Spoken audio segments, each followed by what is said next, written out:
देखु प्रधानमंत्री नरेंद्र मोदी होती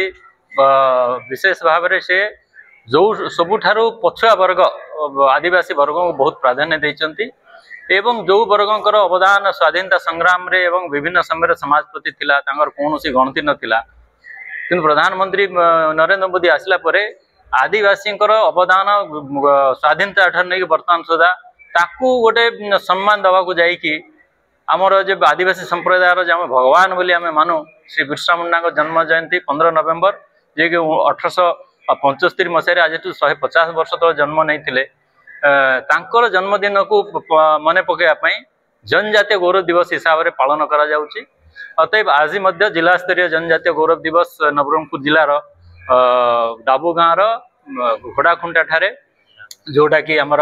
एकलव्य मॉडल स्कूल होती जार प्रांगण में आम अच्छू से आज जिला स्तरीय उत्सव पालन होगा जाऊँगी बहुत कम समय पर प्रधानमंत्री अभिभाषण अच्छी। अतः बहुत बहुत धन्यवाद देवी प्रधानमंत्री को जो आदिवासी संप्रदाय को से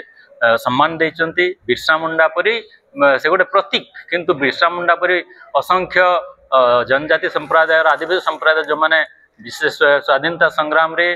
जीवन देते त्याग करते संग्राम करते सम्मान तेणुक बहुत बहुत धन्यवाद देवी। बहुत जल्दी ये विद्यालय लोकार्पण हबार अच्छे।